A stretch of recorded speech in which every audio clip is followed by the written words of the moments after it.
बळीवंत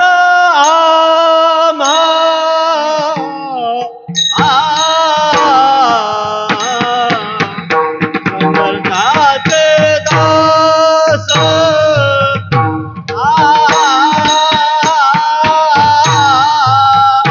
बळीवंत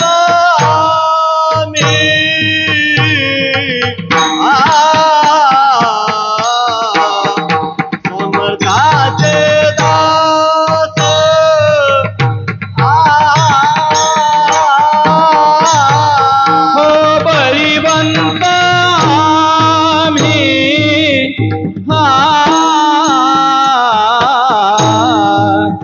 समर्थाचे दास दास दास बळीवंत बळीवंत आम्ही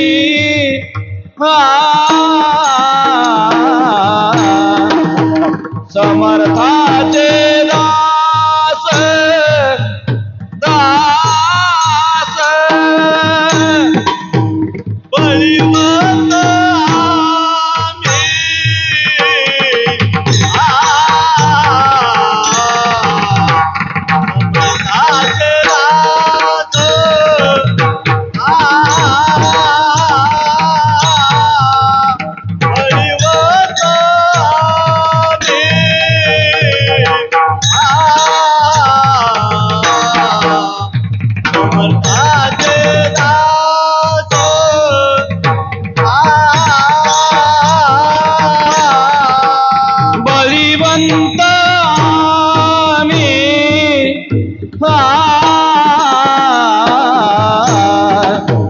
समर्थाचे दास दास दास दास बळीवंत आम्ही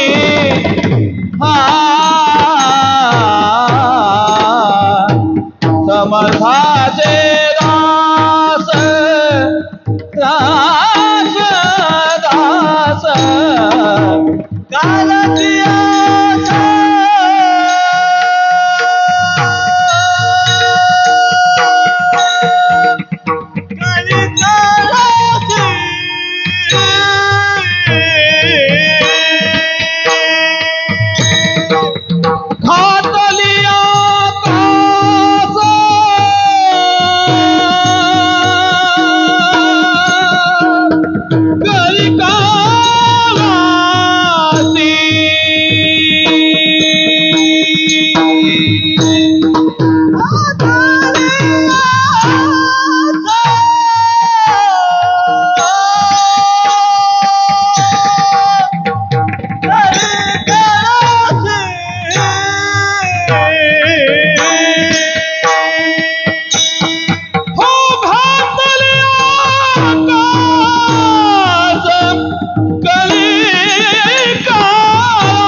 सर्वांना प्रार्थना आहे, टाळी वाजवा, भजन करा.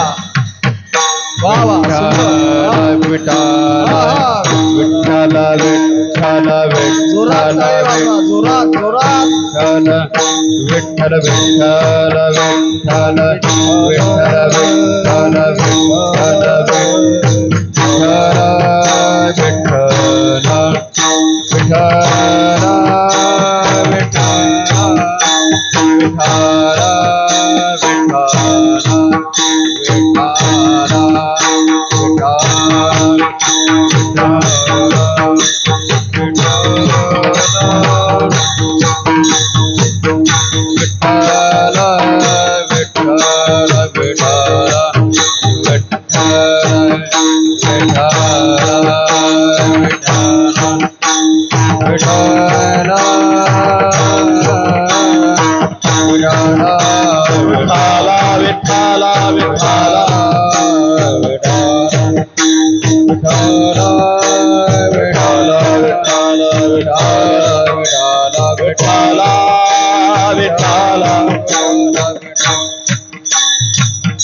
विठ्ठल विठ्ठल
बळीवंत आम्ही समर्थाचे दास,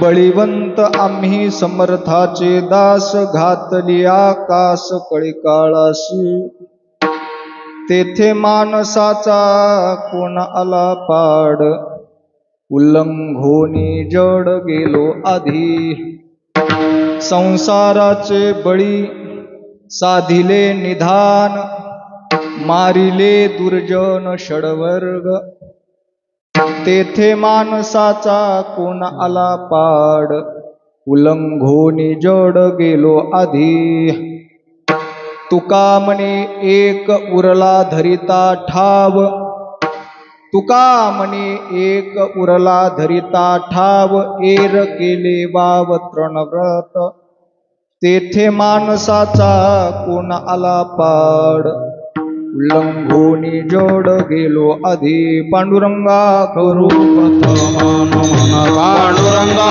करू प्रथम नमन, पांडुरंगा करू प्रथम नमन, पांडुरंगा करू प्रथम नमन, चरणा संतांजिया, दुसरी चरणा संतांजिया, दुसरी चरणा संतांजिया, त्यांच्या कृपादाने कथेचा विस्तार, कृपादाने कथेचा विस्तार, कथेचा विस्तार, कृपादाने कथेचा विस्तार, बाबाजी सद्गुरुदास तुका, बाबाजी सद्गुरुदास तुका, बाबाजी सद्गुरुदास तुका. पांडुरंगा करू प्रथम नमन, दुसरे चरण संतांच्या त्यांच्या प्रपादाने कथेचा विस्तार. बाबाजी सद्गुरु दास तुका, जयांचे केलिया स्मरण, होय सकळ विद्यांचे अधिकरण. तेची बंधू श्री चरण श्री गुरूंचे ते नमस्कारून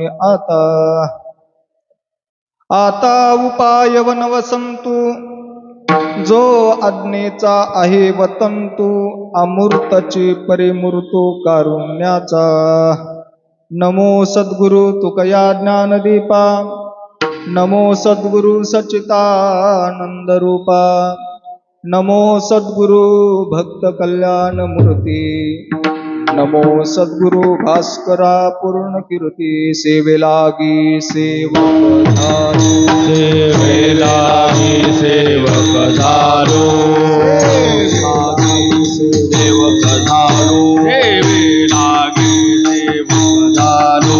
तुमच्या लागलो निज चरणा, तुमच्या लागलो निज चरणा, तुमच्या लागलो निज चरणा, तुमच्या लागलो निज चरणा, तुमच्या लागलो निज चरणा, तुमच्या लागलो. सेवेलागी सेवक झालो, तुमच्या लागलो निज चरणा. अहो स्वामी तुकया देवा, यावर करावे. सेवेलागी सेवक झालो, तुमच्या लागलो निज चरणा. अहो स्वामी तुकया देवा, यावरी न करावा वेरा. अहो स्वामी तुकया देवा, यावरी न करावा अभेरू. विठाला विठाला विठाला विठाला विठाला विठाला विठाला विठाला विठाला विठाला विठाला विठाला विठाला. बळीवंत आम्ही समर्थाची दास, घातली आकाश कळकाळाशी, तेथे मानसाचा कोण आला पाड. उल्लंघोनी जड गेलो आधी, प्रस्तुत प्राप्त प्रसंगी भगवत चिंतनासाठी जगद्गुरु श्री संत तुकाराम महाराज यांचा अभंग आपल्या पुढे सेवेकरता निवडलेला आहे. अभंग जगद्गुरु श्री संत तुकाराम महाराजांचा यांचा आहे, महाराजांच्याच दरबारामध्ये आहे. आणि विशेषत्वानं हे वर्ष विशेष आहे. का विशेष आहे त्याचं कारण सांगतो. या वर्षी जगद्गुरु श्री संत तुकाराम महाराजांना वैकुंठाला जाऊन 375 वर्ष पूर्ण झाली या वर्षी, या बीजेला. आणि त्यामुळं हा त्रिशतकोत्तर अमृत महोत्सव म्हणून विशेष आहे. पहा बरं, 375 वर्ष आपण तुकोबरायांचं गुणानुवाद वर्णन करतोय. 375 वर्ष झाले आपण तुकोबरायांच्या अभंगाला पूजतोय, त्याचं चिंतन करतोय, श्रवण करतोय, मनन करतोय, निधिध्यासन करतोय, नवे नवे गायन करतोय. अशा जगद्गुरु श्री संत तुकाराम महाराज या अभंगामध्ये आपलं बल प्रतिपादन करतात. पण ते बल कुठलं आहे बरं का? ते शारीरिक बल नाही, तर ते परमार्थिक बलाचं वर्णन महाराज या अभंगात करतात. विठ्ठला विठाला विठाला विठाला विठाला विठाला. अभंगाच्या चिंतनाला सुरुवात करण्यापूर्वी थोडासा परिहार तो असा आहे. उत्तम अशा वातावरणामध्ये या पवित्र जगद्गुरु श्री संत तुकाराम महाराज मंदिर त्यांच्या कीर्तन मंडपामध्ये बाजूनं आई सरस्वती बोरोबा देवी या शेजारी आहेत. आणि पवित्र असं मंगलमय वातावरण या ठिकाणी झालेलं आहे बरं का. आणि अशा पवित्र वातावरणामध्ये कीर्तनाची शोभा संगत वाढवण्याचं काम ज्या गुणीजन मंडळीमुळं आहे, ती सगळीच टाळकरी, वारकरी, माळकरी, गायक, वादक सगळीच मंडळी बरं का. एका मनता भली दुजे सहजची निंदिले असं होतं बरं का. म्हणून सगळ्यांचंच बरं का, गाते ऐकते सगळेच, जे गाणारे, ऐकणारे, वाजवणारे श्रवण करणारे, कीर्तनात झोपणारे, त्या सगळ्यांच्या प्रती मी आधीच कृतज्ञता व्यक्त करतो आणि सेवेला सुरुवात करतो. मला वाटतंय ज्यांच्या आयोजनातून हा अखंड हरिनाम सप्ताह गेले 54 वर्ष चालू आहे, ती संत शिरोमणी तुकाराम महाराज मंडळ यांच्या समस्त पदाधिकारी, ट्रस्टी आणि सर्व सभासद मंडळींच्या वतीनं प्रत्येक जागेवरती 7 दिवसाचा असतो सप्ताह, 8व्या दिवशी काला असतो. पण इथं विशेष आहे, मी मगाशी त्यांना विचारलं ही परंपरा कुठून चालू झाली, ते म्हटले आठवत नाही. बरं का, काही परंपरा कुठून चालू झाल्या हे महत्वाचं नाही बरं का, त्या कुठपर्यंत पोहोचल्या, त्याचा कुठपर्यंतचा प्रवास आहे ते महत्वाचं असतं. आणि अतिशय गौरवाची ही परंपरा आहे. 16 दिवसांचा हा बीज उत्सव आहे. तुकोबरायावरती नितांत प्रेम करणारे तुम्ही आम्ही सर्वजण मंडळी आहात. तुकोबरायांचाच अभंग सेवेकरता निवडलेला आहे. अभंगात महाराज बोलताना बोलतात की आम्ही बळीवंत आहेत. बरं का, तसं बरं का, बळीवंत तुकोबराय स्वतःला म्हणून घेतात, त्याच्या पाठीमागं काही कारण आहेत बरं का. हो, मी मगाशी म्हटलं ना, तुकोबरायांना इथं जे बल आहे ते बल शारीरिक बल वगैरे नाही, तर ते परमार्थिक बल आहे बरं का. शरीरानं किती बलवान झाला आणि त्या शरीराचा सदुपयोग जर आपल्या उद्धारासाठी नाही झाला, तर त्या शारीरिक बलाचं आपल्या जीवनामध्ये काही फार नफ्याचं काम होत नाही बरं का. एखाद्यामध्ये प्रचंड ताकद आहे, हो, एवढी ताकद आहे की तो काहीही करू शकतो शारीरिक बलानं, पण त्याला जर खायचा आणि झोपायचा शौक असला तर तो कुणाच्या कामाला यायचा सांगा. बल पाहिजे माणसाकडे, बल पाहिजे, पण ते बल दुसऱ्याच्या कामाला येणार असलं पाहिजे. काही काही माणसाकडे बळ भरपूर आहे, पण ते दुसऱ्याच्या कामाला नाही तर दुसऱ्याच्या विनाशाला कारणीभूत ठरत.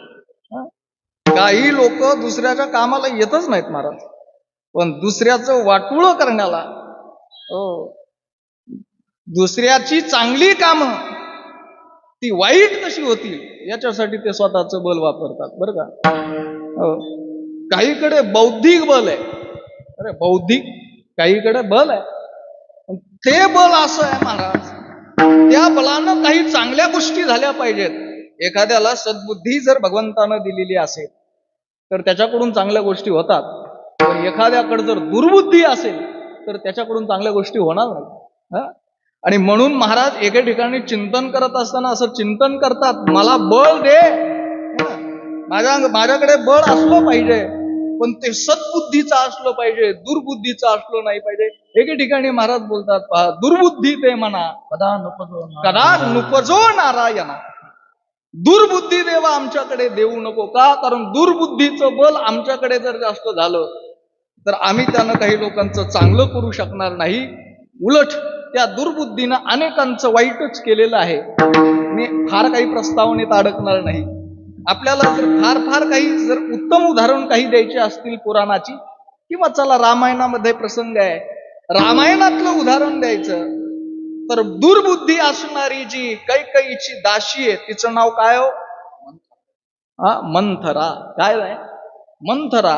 तिच्याकडे बुद्धी आहे, बुद्धीचं बल आहे, पण सद्बुद्धीचं नाही, दुर्बुद्धीचं बल आहे. आणि मग त्या दुर्बुद्धीच्या बळामुळं भगवान प्रभू रामचंद्रावर आपल्या जीवापेक्षा जास्त प्रेम करणारी माता कैकेयी आहे बरं का. लक्षात घ्या, जर तुम्ही नीट रामायणाचा अभ्यास केला तर कौशल्या मातेनं जेवढं प्रभू रामचंद्रावरती प्रेम केलं नाही तेवढं प्रेम, हो, माता कैकेयीनं केलं. पण अशी कैकेयी माता त्या दुर्बुद्ध असणाऱ्या मंथरेच्या संगतीमध्ये आली आणि तिची बुद्धी फिरली.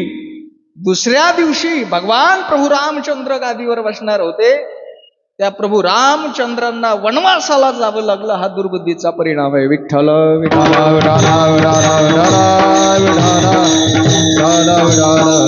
बौद्धिक बलही माणसाकडे असलं पाहिजे, पण ते बल सद्बुद्धीचं असलं पाहिजे. याच्यापेक्षा एक आणखीन चांगलं बल आहे आणि त्याला म्हणायचं परमार्थिक बल बरं का. हो, तुम्हाला सांगू का, सद्बुद्धी कुठं उत्पन्न होईल तर सद्बुद्धी संत संगतीमध्ये उत्पन्न होत असते. हे ना लक्षात घ्या. ज्याच्या संगतीत आपण राहू त्या संगतीचा परिणाम मनुष्याच्या जीवनावरती होत असतो. अनेक संतांनी आपल्याला अनेक संतांची प्रमाणं आपल्याला देता येते. तुकाराम महाराज सुद्धा एके ठिकाणी म्हटलेत, चोराची संगती तैशीची बुद्धी, देखताची चिंधी मन धावे. बैसता चोरापाशी तैशी होय बुद्धी, देखताची चिंधी मन धावे. चोराच्या संगतीत मनुष्य राहिला तर 8-15 दिवसानं का होईना त्याला चिंधी चोरावी वाटते, म्हणजे संगतीचा परिणाम आहे ना.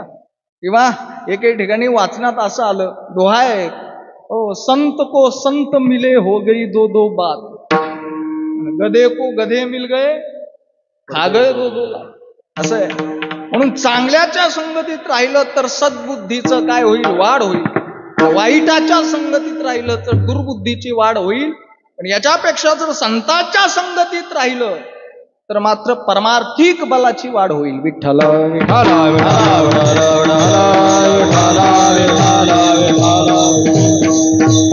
पण ते परमार्थिक बल आम्हाला असं भेटणार नाही. आम्हाला त्याच्यासाठी काहीतरी जीवनामध्ये प्रक्रिया कराव्या लागतील. एखाद्याला जर शारीरिक बल वाढवायचं मनुष्याला तर त्याला काहीतरी प्रक्रिया असतात ना. त्याला व्यायाम करावा लागेल, त्याला आहार योग्य घ्यावा लागेल, त्याला जे काही शरीराला चांगलं लागतं, शरीराला पोषक आहे ते सगळं घ्यावं लागतं. तेव्हा शारीरिक बल वाढतं. आणि जर परमार्थिक बल वाढवायचंय तर त्याच्यासाठी सुद्धा काही प्रक्रिया आहेत. आणि त्या प्रक्रिया काय आहेत तर महाराज म्हणतात, तुम्हाला जर परमार्थिक बल वाढवायचं असेल तर पहिलं तुमच्या अंतःकरणामध्ये परमात्म्याबद्दल प्रेम निर्माण झालं पाहिजे. बरं का. देव आपल्याला आवडला पाहिजे, नंबर 1 ची गोष्ट आहे. मला सांगा, तुम्हाला देवाची भीती वाटते का तुम्हाला देव आवडतो? मनुष्याच्या भक्तीचे 2 कारण आहेत, सांगतो तुम्हाला. सामान्य लोक देवाची भीती वाटते म्हणून भक्ती करतात, आणि संत सज्जन साधू माणसं देवावरती प्रेम आहे म्हणून देवाची भक्ती करतात. थोडंसं अवघड आहे, पण जर कळालं तर आणखीन आनंद आहे. बरं का. आपल्याला देवाची भीती आहे. देवाची भीती आहे म्हणजे आपल्याला आपल्या संसाराची काळजी आहे. आणि आपल्याला असं वाटतं, जर आमच्या जीवनामध्ये जर देवाची भक्ती नाही झाली तर देव आमच्या संसाराचं बरं वाईट केल्याशिवाय राहणार नाही. आमचं नेहमी भलं राहावं, सदैव चांगलं राहावं, याच्यासाठी आम्ही दररोज मंदिरामध्ये जातो. बस, याच्यापेक्षा काय आहे का? मला सांगा, तुम्ही एखाद्या वेळेस भगवंताच्या समोर उभा राहिले आणि उभा राहिल्यावर भगवंताकडे नुसतं पाहिलं आणि पाहिल्या पाहिल्या त्याला पाहून तुमच्या डोळ्यामध्ये अश्रू आले आणि अंतःकरण दाटून आलं, देवा एवढे दिवस झाले तुझ्या समोर उभा राहतोय पण आजपर्यंत एकदाही मला तू माझं बरं आहे का विचारलं नाही, असं वाटतं का हो कधी? देवानं आपल्याला बोलावं अशी आपल्या अंतःकरणात भावना तरी कधी निर्माण झाली का आजपर्यंत? खरं सांगा. हो, एखाद्यानं हात वर करून सांगा, महाराज माझ्या झालती पण देव भेटला नाही. अहो, होतच नाही. आपल्याला पक्क माहिती आहे देव आपल्याला बोलत नाही, देव आपल्याला भेटत नाही, आपलं देवावरती प्रेम नाही. तुम्हीच मला तात्पर्य अर्थ काय आहे? आपण देवाची भक्ती करतो, देवासाठी नाही आपल्यासाठी करतोय. आपल्या भक्तीमध्ये स्वार्थ आहे महाराज, आपल्या भक्तीमध्ये स्वार्थ आहे. यानं आमच्या संसाराचं वाटोळं नाही केलं पाहिजे, है ना. लोक म्हणतात ना, मग अवकृपा झाली हो महाराज देवाची, आतापर्यंत सगळं चांगलं चाललं होतं पण आता मात्र काय झालं, देवाची अवकृपा झाली हो, यावर्षी काहीच नाही असं म्हणतात ना लोक. यावर्षी फार वाटोळं झालं. कोणाची अवकृपा झाली असं म्हणतो आपण? देवाची झाली. देवाला संतुष्ट करण्यासाठी आपण भक्ती करतोय की आमच्या संसाराची त्यानं निगा राखली पाहिजे, आमच्या संसारात त्यानं काही कमी नाही पडू दिलं पाहिजे. वाढावे संतान गृही भावे धन धान्य, गृही भावे धन धान्य, गृही भावे धन धान्य. वाढावे संतान गृही भावे धन धान्य, गृही भावे धन धान्य, गृही भावे धन धान्य.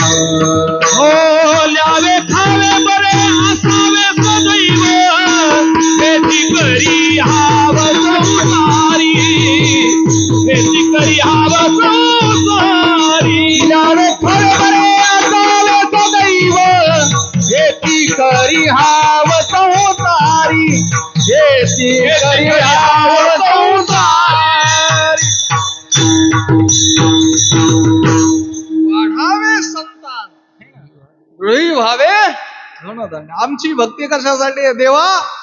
आम्ही तुझी वारी करतो बुवा, मग आमच्या घरी आता पाळणा हलू द्या, आमच्या घरी पुत्र, आमच्या घरी काहीतरी. देवाला प्रार्थना आहे आपली, है ना? आपली भक्ती त्यासाठी आहे. आपण देवाकडे व्याजा सगट परत घेतोय महाराज देवाकडे. आपल्याकडे मागायची सीमा आहे का? काय काय मागावं देवाला? आपण काही मागतो देवाला, पण महाराज संत काही मागत नाही. ते फक्त देवाकडे देवासाठी जातात. त्यांचं प्रेम आहे देवावरती आणि आपलं आपल्या संसारावरती. बरं का? आज 375 वर्ष झाली तुकाराम महाराजांना, तरी आपण त्यांचा उत्सव करतोय. ते वैकुंठाला गेलेत. कुणी महाराष्ट्रात असं गाव नाही जिथं तुकाराम महाराजांचं स्मरण नाही. काय त्यांच्यातून आपल्यात काय बदल आहे? आपला वर्ष श्राद्ध पोरं पहिल्या दिवशी चांगलं घालतील, दुसऱ्या दिवशी 5 माणसं घालतील जेव, तिसऱ्या वर्षी फक्त फोटोला नैवेद्य, चौथ्या वर्षी फोटो सुद्धा गायब. ही आपली अवस्था आहे. काय आपण तसं जगलोच नाही. बरं का? आपल्याला का स्मरणात ठेवणार नाही जग? आपण तसं जगलोही पाहिजेत ना. लोकांनी आपल्याला लक्षात ठेवावं असं वाटत असेल तर आपलं जीवन आपण तसं जगलं पाहिजे. बरं का? आणि संत मात्र तसं जीवन जगले. संत निस्वार्थी जीवन जगले. त्यांनी आपल्यासाठी काही केलं नाही, आपल्या कुटुंबासाठी काही केलं नाही, त्यांनी सगळं काही देवासाठी लोकांसाठी केलं. म्हणून समाज आज त्यांची आठवण धरते. आपण मात्र देवाकडे गेलो की आपण आपल्या संसार. महाराजांनी सुंदर प्रमाण दिलं. हो, ल्यावे खावे बरे असावे सदैव. बरं का महाराज? सदैव असावे बरे, ल्यावे बरे आणि खावेही बरेच. आणि हे कसं म्हटले? कधी कधी नाही, सप्ताह आल्यावर सदैव. म्हणजे आपल्याला असं वाटतं की सदैवच देवानं आम्हाला बरं खायला द्यावं, बरं लिहायला म्हणजे चांगली कपडे द्यावी आणि बरं राहायला द्यावं, है ना? पण देव देतो का? देव असा कुणालाही देणार आहे का? नाही ना. देव कुणालाही देत नाही. का देत नाही? कारण तुम्ही तुमचा संसार वाढवण्याच्या मागे आहेत आणि संत परमार्थ वाढवण्याच्या मागे आहेत. संतांचं देवावरती किती प्रेम आहे हे काही ठिकाणी माऊली गोड वर्णन करतायत. पहा, माऊली बोलतात, आमच्या जीवापेक्षा जास्त आमचं देवावरती प्रेम आहे. जीवीची या जीवा प्रेम, भावाची या जीवेचे या जीवा प्रेम, भावाची या भावा. जीवेची या भावाची या भावा. जीवेचे या जीवा प्रेम, भावाची या भावा. तो जवा तोने केशवा अनुनावडे, तो जवा तोने केशवा अनुनावडे. जीवे अनुसरले जीवे अनुसरले देवा तोने केशवा अनुनावडे, तुझवा तुझी केशवा अनुनावडे. जीवे अनुसरले अजून खाणारे, जीवे अनुसरले.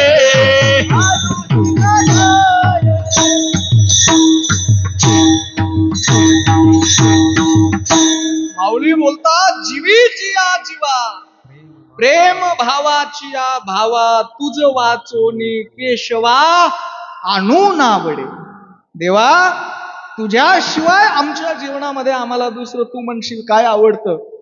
तर देवा, आणू म्हणजे लहानातली लहान गोष्ट सुद्धा जगात तुझ्या वाचून आम्हाला आवडत नाही. बहु आवडसी जीवा पासोनिया, बहु आवडसी जीवा पासोनिया, बहु आवडसी जीवा पासोनिया, बहु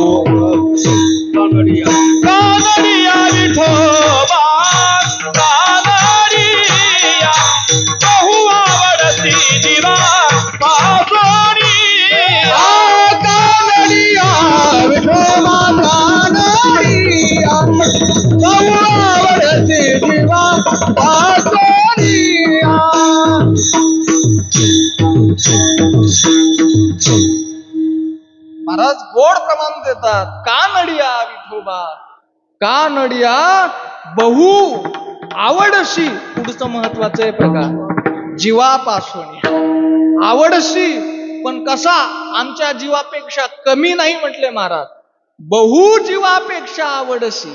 हो, आणि आपल्याला आवडून आवडून किती आवडतो, कीर्तन होईपर्यंत किती आवडतो, सप्ताह होईपर्यंत किती आवडतो, अभिषेक होईपर्यंत किती आवडतो, पारायण होईपर्यंत किती आवडतो, कथा होईपर्यंत किती आवडतो, एखादा अभंग ऐकेपर्यंतच.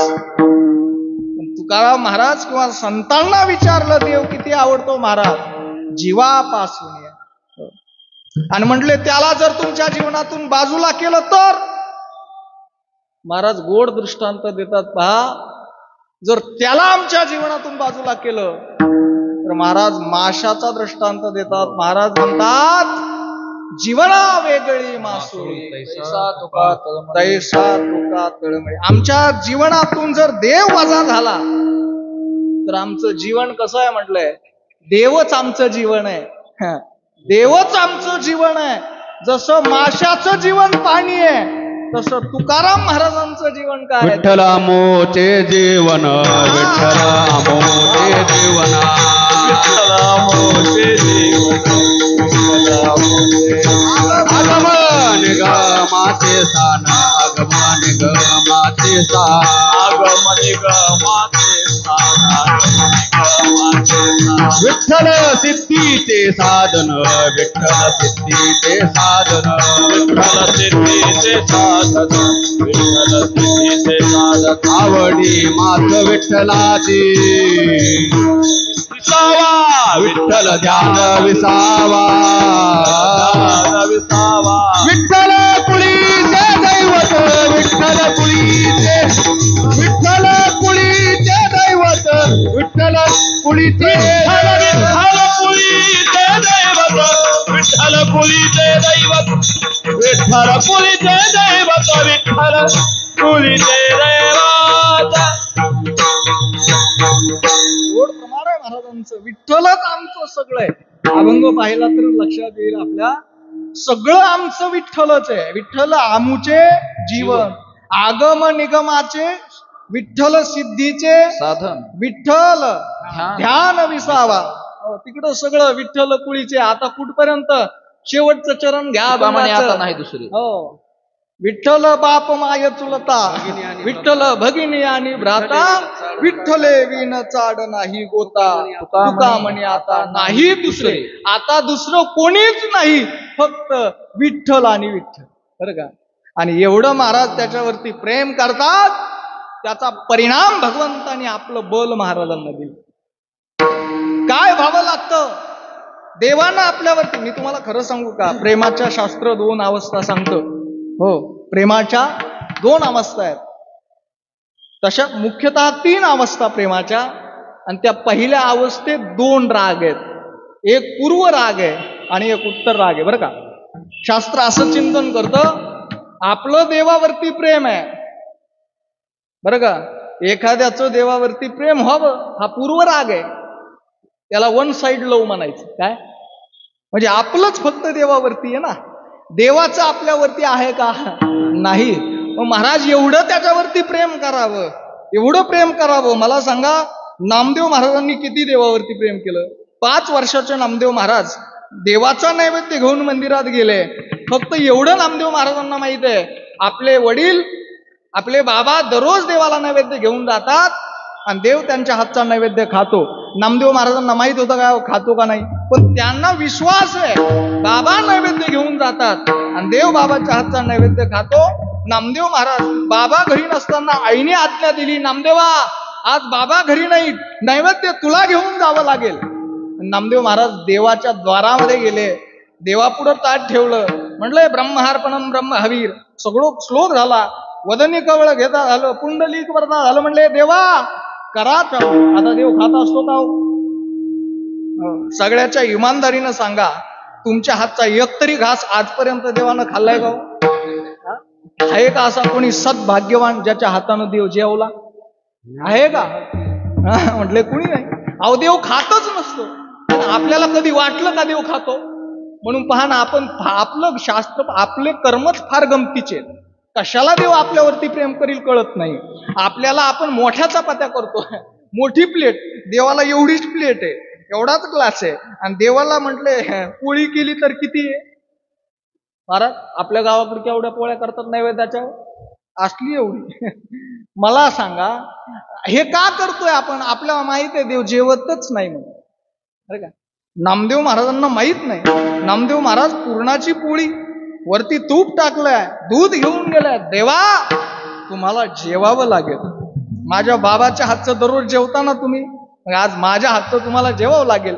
माफ करा देवा, बाबाला काहीतरी काम आलो. 5 वर्षाचा मुलगा संत नामदेव महाराज भगवंताशी संवाद साधताय. देवानं आबोलाय, देव बोलतच नसतो महाराज. देव आबोलाय, देव बोलत नाही. पण नामदेव महाराज मात्र त्याच्याशी बोलतायत. देवा माफ करा, बाबा बाहेर गेलेत, मी आलोय, माझ्याकडून श्लोक चुकला असेल, माझ्याकडून पाणी उलट्या दिशेनं फिरला असेल, देवा समजून घ्या. माझी सेवा भोळी आहे, मला शास्त्र कळत नाही, मला मंत्र कळत नाही, मला भक्ती कळत नाही, मला ज्ञान कळत नाही, मला वैराग्य कळत नाही, मला जप तप अनुष्ठान काही कळत नाही. पण देवा मला एवढं कळतं, तुम्ही जेवले पाहिजे, तुम्ही जेवले पाहिजे. आणि तरीही देव येत नाही. देव येतच नसतो महाराज. देव हालायला तयार नाही. नामदेव महाराजांना वाटलं एवढं प्रेमानं देवाला सांगितलं, देव ऐकायला तयार नाही. मी असाच घरी गेलो तर आई मला रागवेल. देव उपाशी ठेवलं. आमच्या घराण्याची परंपरा आहे, देव जेवल्याशिवाय घरात कुणी जेवत नाही. बरं का? आपल्या नसू द्या, नामदेव महाराजाच्या घरचं सांगतो मी. आपल्याला काय, आपलं भरलं, देवानं केलं नाही तर नाही. काही काहीच्या घरात 8-8 दिवस एकादशीला देव फराळाचं करतात. काही काहीला द्वादशीला देवाचा नैवेद्य. नामदेव महाराजांचा दररोज होता आणि दररोज देवाला नैवेद्य दाखवतात. बरं का? नामदेव महाराज देवाशी संवाद साधताय. देवा घ्या, चुकू द्या आमचं, घ्या, आजच्या दिवस खा, माझ्यावर वाईट वेळ आली देवा, घरी आई मला येऊ देणार नाही, देवा घ्या ना. देव तयार नाही. आणि मग नामदेव महाराजांना वाटलं आता प्रेमानं ऐकायला तयार नाही. नामदेव महाराजांनी सांगितलं, देवा मी विनंती करत होतो, पण आता जर तुम्ही नाही घेतलं, आता जर नाही जेवले, तर देवा तुझ्या या चरणावर, या मंदिराच्या चौकटीवर मी माझं डोकं फोडून घेईन. मी डोकं आदळून आदळून या दगडावरती, पाषाणावरती मी आत्महत्या करेल, देवा नाही जेवले. देवाला वाटतंय गंमत करते. सगळेच असेच म्हणतात, देवा जीव देईन तू यासाठी. कोण कुणासाठी जीव देतो जगात? कोणी कुणासाठी जीव देत नाही. देव म्हटला काय गंमत करतय पोरग. नामदेव महाराजांनी खरं सांगू तुम्हाला, चित्ताचा तू साक्षी, तुझं कळे सर्व. नामदेव महाराज आवेशात आले. हो, तुम्हाला खरं सांगू, नामदेव महाराज त्या पाषाणावरती, त्या दगडावरती आपलं डोकं आपटणार एवढ्या देवानं त्यांना धरलं. देवाच्या अंगाला घाम आला महाराज. पाषाणाची मूर्ती थरथरा कापली, जेवतीला बळी नाम्यासरे, जेवतीला बळी. पाषाणाची मूर्ती थरथरा कापली, जेवतीला बळी नाम्यासरे, जेवतीला बळी. पाषाणाची मूर्ती थरथरा कापली, जेवतीला बळी नाम्यासरे, जेवतीला बळी नाम्यासरे. पाषाणाची मूर्ती थरथरा कापली, जेवतीला बळी नाम्यासरे, जेवतीला बळी नाम्यासरे. पाषाणाची मूर्ती चळचळा कापली महाराज, जेवती लागली नाम्यासरे. हे संतांचं देवावरती प्रेम, त्यांच्या जाणीव आहे. देव पाषाणात असला तरी एक दिवस तो मला बोलेल, पण आपल्याला याची जाणीवच नाही, देव आपल्याला बोलेल का नाही आपल्याला वाटतच नाही. आणि तुम्हाला सांगू का, वाटणं ही खरी प्रेमाची सुरुवात आहे. आपलं वन साइड लव तर होऊ द्या, देवावरती म्हणतो. प्रेम करायचं देवावरती केलं पाहिजे ना प्रेम. कारण तो प्रेमाची मूर्ती आहे महाराज. त्याच्यावरतीच प्रेम करावं. बाकी कुणावरती प्रेम करा करू नका तो तुमचा प्रश्न आहे, पण देवावर केल्याशिवाय राहू नका. का? त्याचं कारण आहे, देवावरती प्रेम केलंच पाहिजे महाराज. का? तर हे सगळं आपल्याला त्यानं दिलं. हो, दिले इंद्रिय हात पाय कान, डोळे मुख बोला, डोळे मुख बोलाया वचन, जेणे तू जोडशी ना. हे कुणी दिलं आपल्याला? जेणे दिले इंद्रिय हात पाय, हे कुणी दिलं? ज्यानं आपण लोकांना म्हणतो माझं तुमच्यावरती फार प्रेम आहे, ते तोंड सुद्धा देवानंच दिलंय. लक्षात घ्या. सगळे इंद्रिय देवानं दिले, डोळे देवानं दिले. ज्यानं हे सगळं जग बघता येतं ते डोळे, ज्यानं सगळ्या जगाचे शब्द ऐकता येतात ते कान, ज्यानं सगळ्या जगाला नाव ठेवता येतात ते तोंड देवानंच दिले. जेणे हा जीव दिला दान, तयाचे करीन चिंतन, जग जीवन नारायण, गाईन गुण तयाचे. जेणे हा जीव दिला दान, तयाचे करीन चिंतन, जग जीवन नारायण, गाईन गुण तयाचे. संत म्हणतात गायीन गुण तयाचे. आपण कुठं म्हणतो? आपल्याला तर माहित पण नाही त्यानं दिलाय. आपल्याला वाटतं आपल्या आई वडिलांनी दिलाय.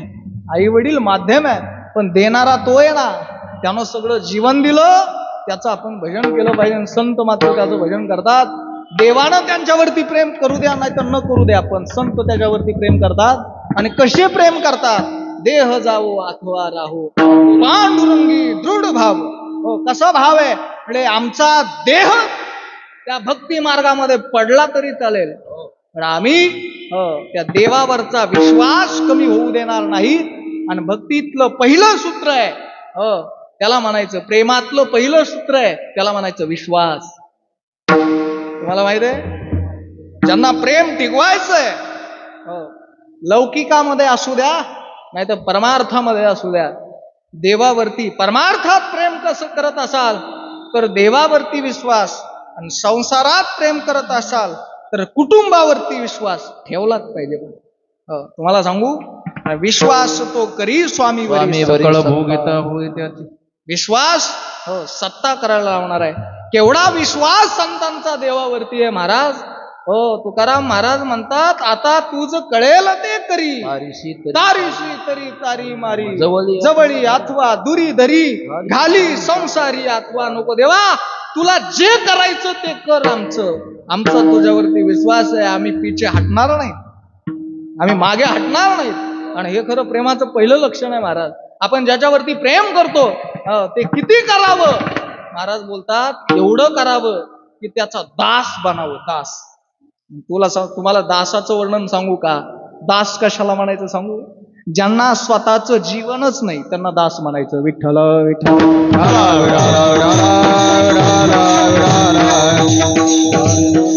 कुणाला दास म्हणायचं सांगतो तुम्हाला. पूर्वी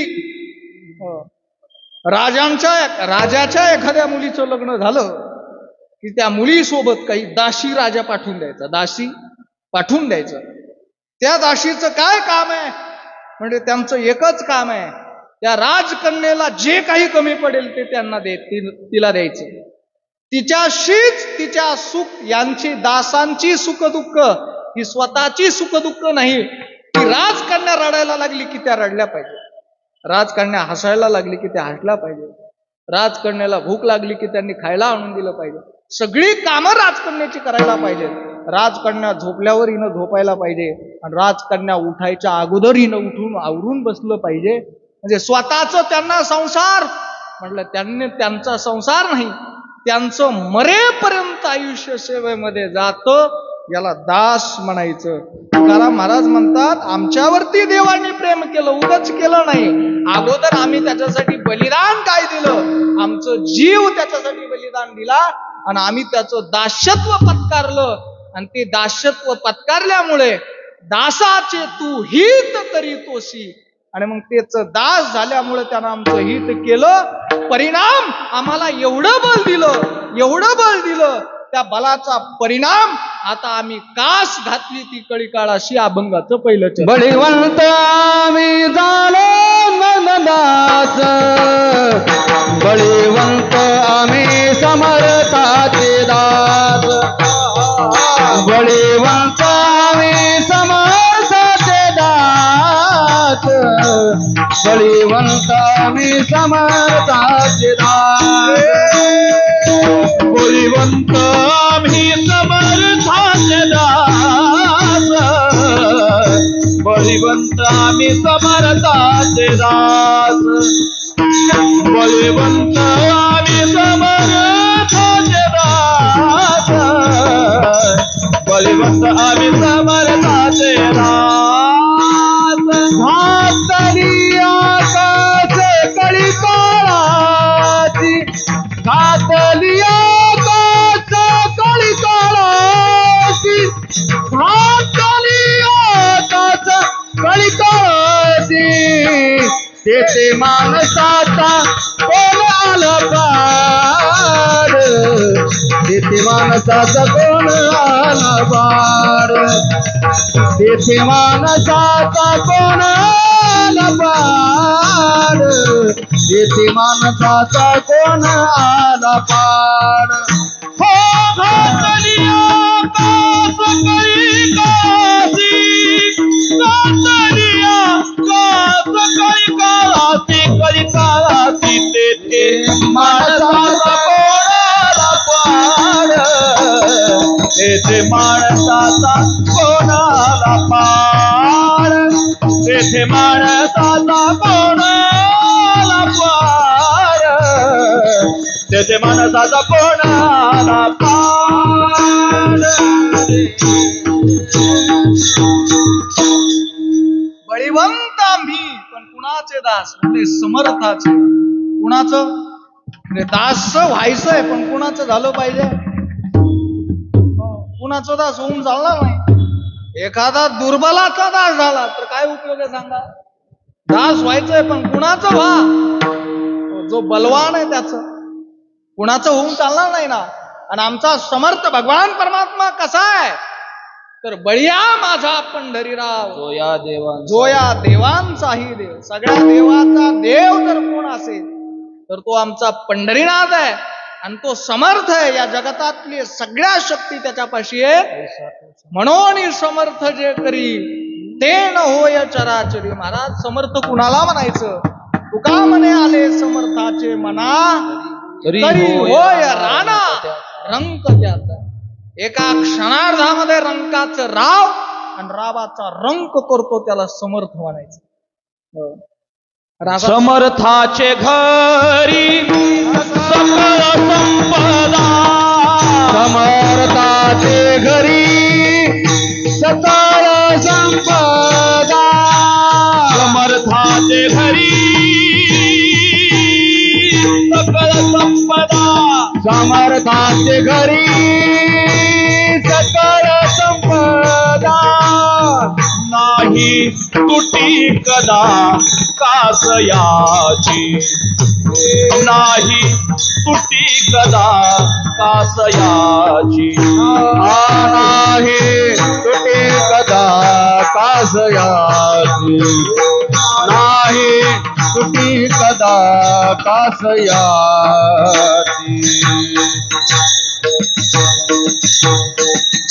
कुणाला समर्थ म्हणायचं. महाराजांनी गोड प्रमाण दिलं. नाही तुटी कदा कास याची. ज्याच्याकडे सगळी संपदा आहे, ज्याच्याकडे कमी असं काहीच नाही, त्याला समर्थ म्हणायचं. तुम्ही जे मागाल ते त्याच्याकडे उपलब्ध आहे, त्याला समर्थ म्हणायचं. तुम्हाला जे पाहिजे तो ते देऊ शकतो, त्याला समर्थ म्हणायचं. असा समर्थ जगामध्ये एकच आहे. आणि त्याचे आम्ही काय झालो तर दास झालो. महाराज म्हणतात त्यानं काय परिणाम त्याचा झाला. बळीयाचे अंकित आम्ही झालो बळीवंत. आम्ही कसं झालो. बलवानाच्या संगतीत गेलो तर बलवान होतो माणूस है ना. मगाशी म्हटलं ना संगत महत्वाची आहे.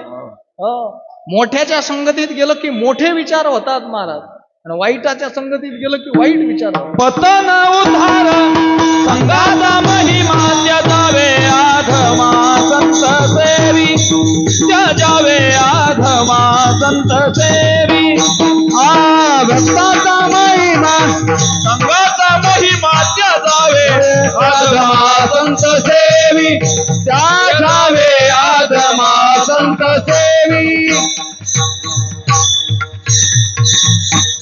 पतन उद्धार संघाचा महिमा जीवन पतनाला न्यायचंय का उद्धाराला न्यायचंय महिमा संत संगतीचा आहे महिमा संगतीचा आहे महाराज म्हणतात आम्ही संगतच अशाची केली की जो सगळ्या देवाचा देव आहे जो सगळ्यात बलवान आहे हो ज्याच्याकडे करतुम अकर्तुम अन्यथा करतुम असा समर्थ आहे आणि अशा समर्थाच्या संगतीत गेल्यामुळं त्याचा प्रभाव आमच्या जीवनावरती झाला आणि आम्ही स्वतः बलवान झालो महाराज बलवान होऊन काय करायचं आता एखादा बलवान झाला साधा जर एखादा पैलवान झाला तर त्यानं काय केलं पाहिजे पैलवान कुणाला म्हणायचं मग त्यांना आपलं बल सिद्ध करायला पाहिजे ना कुठंतरी तुम्हाला बलवान म्हणायचं कसं एखादा वीर आहे तो वीर कुठं ओळखू येतो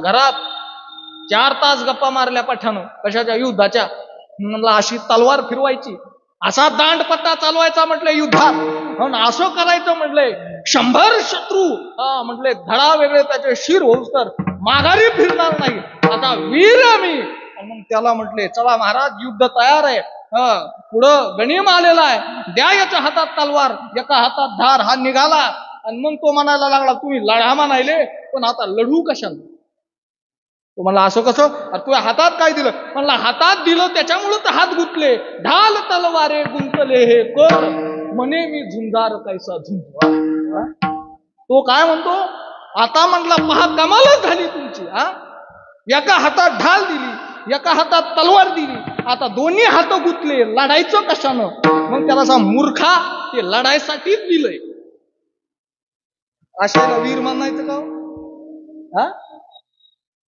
तासन तास युद्धाच्या गप्पा मारणं वेगळं आणि मैदानामध्ये जाऊन स्वतः युद्ध करणं वेगळं महाराज म्हणले आमच्या बलाचा परिचय सामान्यासोबत आम्ही कुस्ती धरलीच नाही सामान्याशी आम्ही गाठ धरलीच नाही आम्ही कुणाशी गाठ धरली म्हणले सगळा जग ज्याला घाबरत कुणाला घाबरता तुम्ही बोला बोला बोला कुणाला घाबरता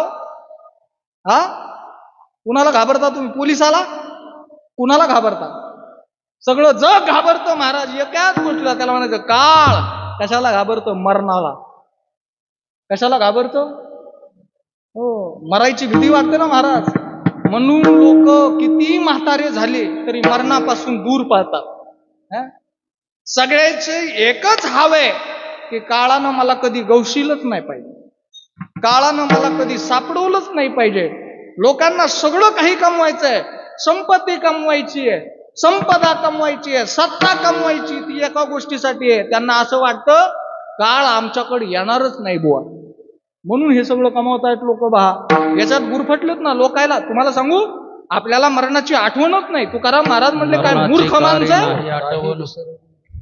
मरणाची कार्य नाही आठवण तुम्हाला मरणाची आठवण नाही का नाही का तुम्हाला मरणाची आठवण काही विसरली मरण बापुरी काही विसरलीत का महाराज येऊच नाही असं वाटते मला सांगा एखादी ननंद असावी आणि ती ननंद कशी असावी त्रास देणारी असावी तिची आठवण तरी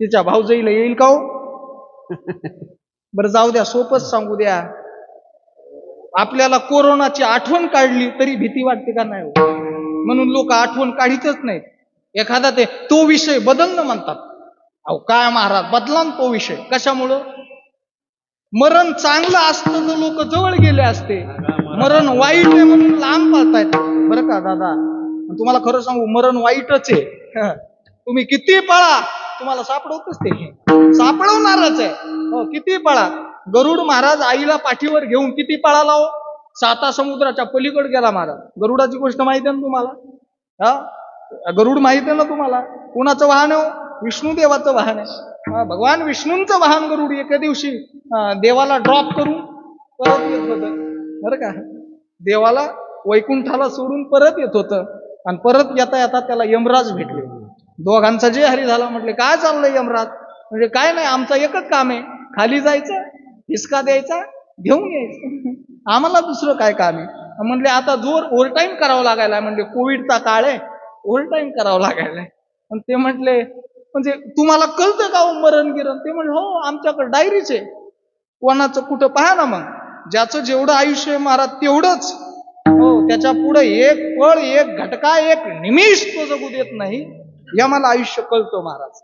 म्हणून हो, नाही देवाला भजले तर यमाला तरी भजत जा, म्हणजे यायचा नाही तुमच्याकडे म्हणून. ते यम ते म्हटले का हो, आमच्या आईची बी तब्येत जराशी अशी तशीच आहे, 8-10 दिवस झाले.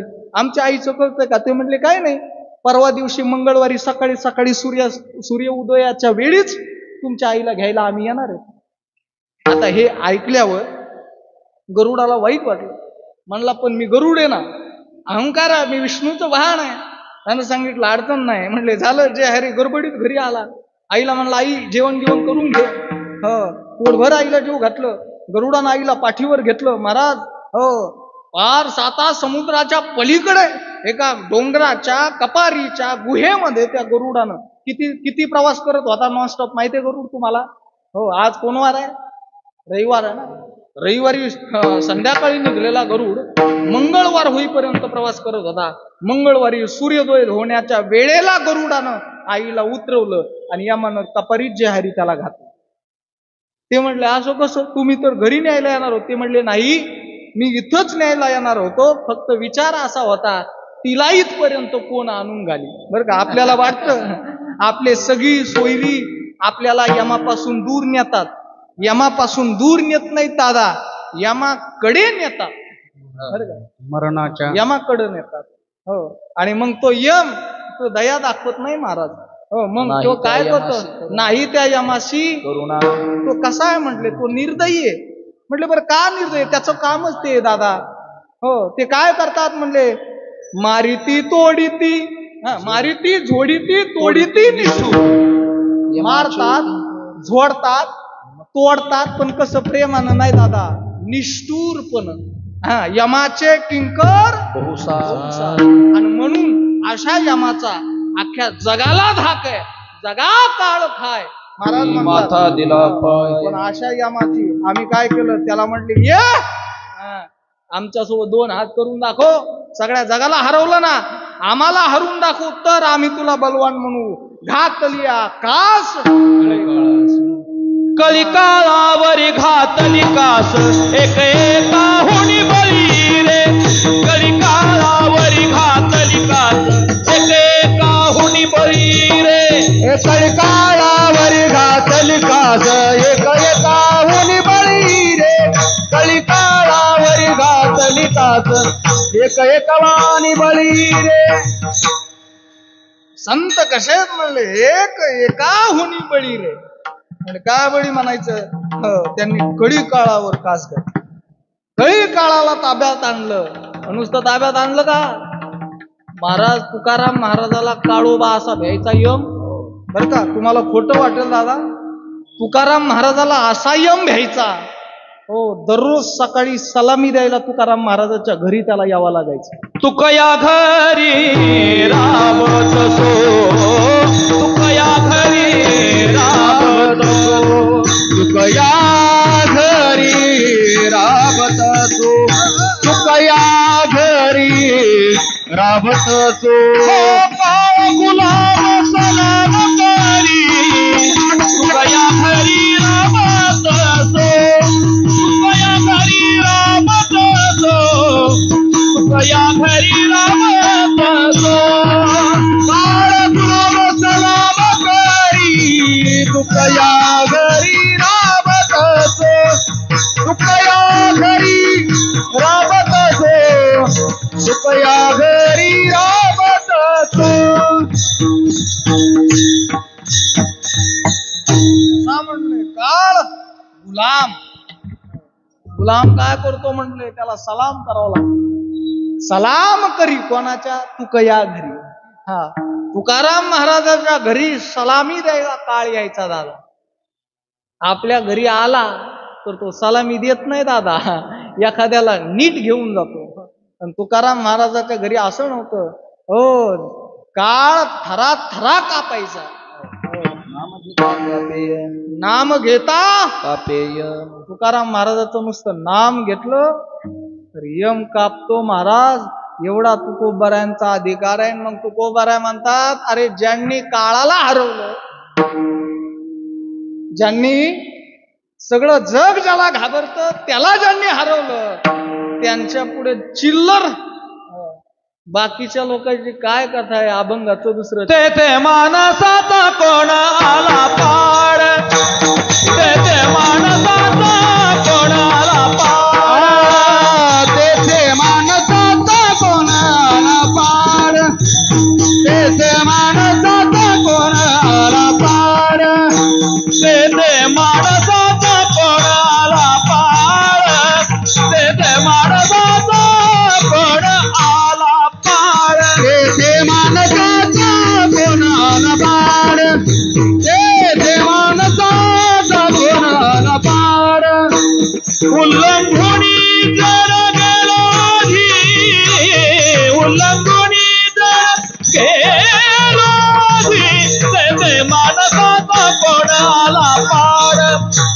तेथे मानसाचा कोण आला पाड, उल्लंघुनी जर गेलो मी, उल्लंघुनी जर गेलोधी, तेथे मानसाचा कोण आला पाड, तेथे मानसाचा कोण आला पाड. एकदम मोठ्याला हरवलं ना महाराज, बारकायला हरवायची गरजच नाही. महाराज म्हणले, आम्हाला हरवलेले आम्ही आहेत बळवान बळवान. मग आज आमच्या पुढे अशा एखादा म्हणला, मग महाराज तुम्ही आम्हाला घाबरत नाहीत, मग मंबाची बुवाला घाबरतात का, रामेश्वर भट्टाला घाबरतात का? महाराज म्हणले, अरे तेथे माणसाचा कोण आला पार. माणसाची काय कथा आहे म्हणले तिथे. उल्लंघोनी जड गेलो आधी. अरे यांच्या नादी लागणं म्हणजे आमच्या आयुष्यच व्यर्थ झालं. तुम्हाला खरं सांगू, माणसानं माणसाच्या नादीत लागत जाऊ नये. माणसानं एक तर यमाच्या नादी लागत जावा, नाही तर देवाच्या नादी लागत जावं. माणसाच्या कशाला नादी लागत. आणि तुम्हाला सांगू, सगळे दुःख बरं का, सगळ्याचं दुःख का, दुःखाचं मूळ कारण काय माहिती सांगू तुम्हाला, अगदी प्रामाणिकपणानं सांगू का. माझं एक वाक्य या कीर्तनात तुम्ही लक्षात ठेवलं तर कीर्तन सफल झालं. वाक्य महत्वाचं आहे, नीट ऐका बरं का. तुम्हाला सांगू का, मी कोण आहे हे माणसाला कधी ओळखता आलं नाही. हा, मी कोण आहे माणसाला कधी ओळखता आलं नाही, म्हणून माझे कोण आहेत हे माणसाला आयुष्यभर कळले नाही. आणि माझे कोण आहेत हे न कळल्यामुळं ते माझे दुःखाचं मूळ कारण बनले. अगदी एका वाक्यात सांगू का, मीपणाच्या अज्ञानामुळे माझेपणाचे सर्व अंदाज चुकले, आणि चुकलेला माझेपणा माझ्या दुःखाचं मूळ कारण बनला. विठ्ठला विठ्ठला विठ्ठला आपलं खरंच कोण आहे, आपला देव आहे, बाकी कोण नाही आपलं. पण आपल्याला कोण वाटतं, देव आपला अगोदर आपल्याला आपला देव वाटतो का बायको वाटते. आपल्याला आपली मुलं अगोदर आपली वाटतात का देव आपला वाटतो. बोला ना. आपल्याला आपलं गणगोत आपलं वाटतं, म्हणते हे याच्यातून उरलं तर देव देवाला. लोक काय म्हणतात, आता एवढ्या सगळ्यातून उरलं तर देव देवाला. म्हणजे देव आपला वाटायला पाहिजे, देव आपला वाटत नाही. आणि जे आपले नाहीत ते आपले वाटतात. पहा, संसारात आपलं काय, हे सगळं जड आहे महाराज. जड म्हणजे काय, ज्याचा त्याग करावा लागतो ते सगळं. जे कधीही सोबत येत नाही ते सगळं त्याला महाराज जड म्हणतात. आता जडामध्ये काय काय येतं महाराज, सगळं जडात सगळं येतं. हो. आणि तुम्ही खरं सांगा, मेल्यावर कोण येतं तुमच्यासोबत, बोला बरं. येतं महाराज. उलट म्हणले, अरे या भ्रमात राहूच नका बेटा हो. तुकाराम महाराज म्हणले, कळो येईल अंतकाळी प्राण प्रयाणाचे वेळी राहती निराळी. तुम्ही म्हणा सगळे बाजूला राहतात, एकटा स्मशानात मी जळतो. महाराज म्हणतात, मी एकटाच. कोण येतं स्मशानात, किती वेळ स्मशानात थांबतात हो, किती वेळ हो. आयुष्य ज्यानं सोबत काढलं, आपल्या आयुष्यासाठी हजारो खस्ता त्यानं काढल्या, आयुष्याचं 12-12 तास काम करून सगळा पगारचा पगार आपल्या हातावर आणून दिला, तो एखादा सद्ग्रस्त मेल्यावर किमान सकाळपर्यंत तरी लोकांनी थांबावं का नाही हो त्याच्याजवळ? बरं समजा तो एखादा माणूस घरामध्ये त्यानं प्राण सोडला, पण प्राण सोडल्यावर त्याला 1-2 दिवस तर ठेवावं का नाही वाटून? लोक काय म्हणतात, उचला लवकर का? म्हणलं इथं वास सुटेल. काय म्हणतात लोक, इथं वास. त्याला तो गेला, त्याचं काही सहन होत नाही माणसाला. हे सगळं जड आहे महाराज. म्हणून तुकोबाराय म्हणतात, पहा आमच्या आयुष्यातून हे सगळं जड आम्ही आता त्याग केला. उल्लंघोनी जड गेलो. आधी काय काय उल्लंघलं सांगू तुम्हाला, सांगू काय काय उल्लंघलं. तुकोबारायची बायको दुष्काळात मेली. कोणाची? तुकाराम महाराजाची बायको. महाराज म्हणले बरे झाले. बर का, दुष्काळ पडला तुकोबारायच्या आयुष्यात, धन गिन सगळं गेलं, तरी तुकोबाराय म्हणले दिवाळं निघालं. महाराज म्हणले बरे झाले. मुलगा स्वतःचा मेला महाराजाचा परमार्थामध्ये. महाराज काय म्हणले, देवे माया सोडविली. महाराजांच्या जीवनात परमार्थाला लागल्यावर फार कमी गोष्टी चांगल्या झाल्या आपल्या तुमच्या आमच्या दृष्टीनं. बरं का, तुमच्या आमच्या दृष्टीनं फार कमी गोष्टी चांगल्या झाल्या. परमार्थाला लागल्यावर सगळं भलं झालं पाहिजे ही आपली गोष्ट आहे. काही ना का काही नाही, कीर्तनकाराचा तरी बंगला असाव, नसन बंगला तर मठ असाव, नसन मठ तर गड असाव, नसन गड तर आश्रम असाव, है ना. परमार्थाला लागल्या सगळं चांगलं होतं. कोणाचं? आपलं. तुकाराम महाराज म्हणतात, आम्ही परमार्थाला लागल्यावर आमचं कसं झालं. महाराज म्हणतात, देवाच्या नादी लागल्यावर कसं होतं. संसाराची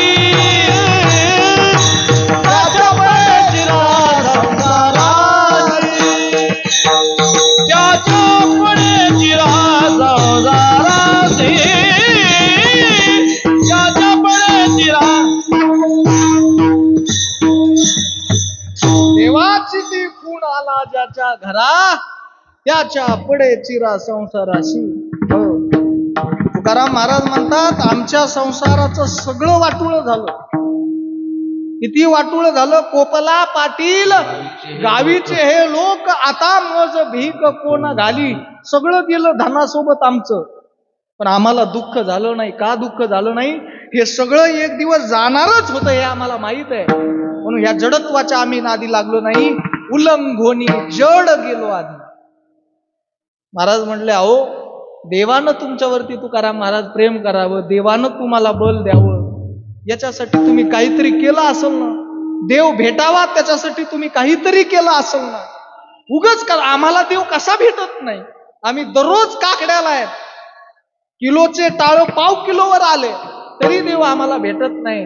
तुकाराम महाराज म्हणले, येड्या, देव आशाने भेटायचा नाही रे. देव नुसता आशानं भेटत नाही. देव नुसता टाळ वाजून भेटत नाही.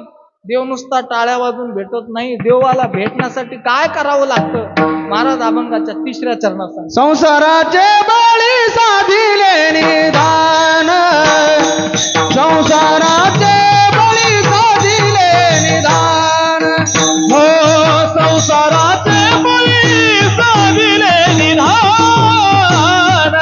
संसाराचे बळी साधिले निदान, मारिले दुर्जन वर्ग, मारिले दुर्जन षड वर्ग, येथे मानतात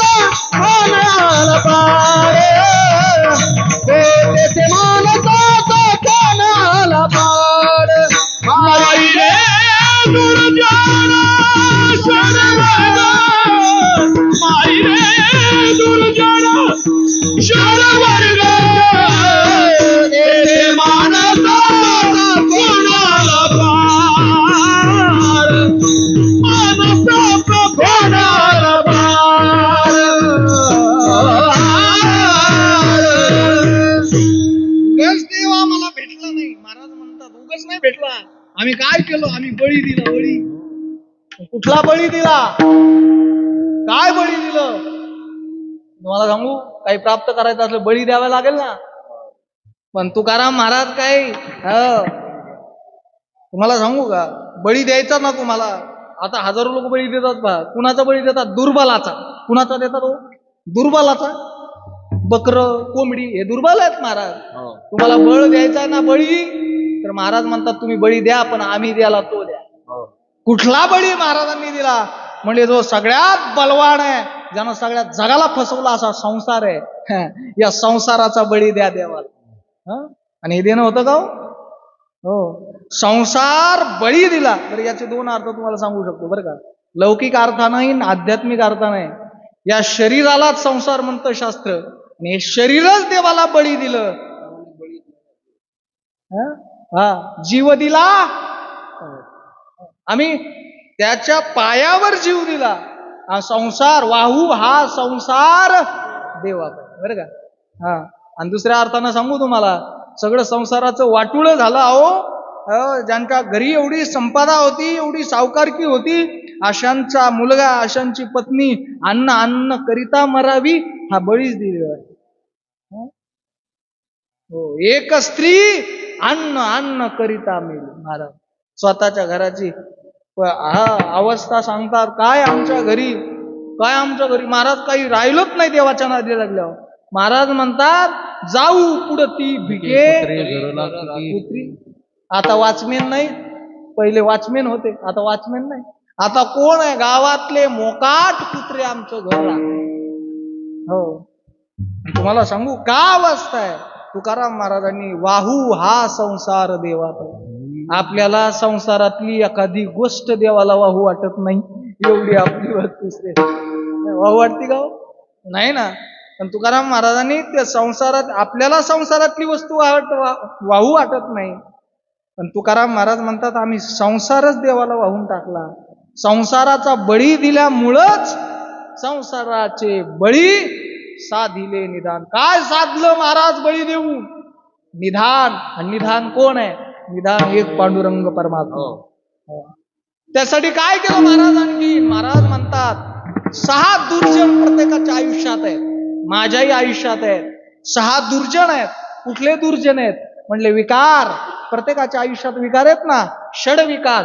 हे षड रिपू, हे शत्रू आमच्या जीवनात आम्ही काय केलं? त्या बलानं मारून टाकले. काम, क्रोध, लोभ इत्यादी जे षडविकार आहेत, हे षडविकार आमच्या हाताने मारून टाकले. पहा, महाराजांची परीक्षा घेण्यात आली पदोपदी.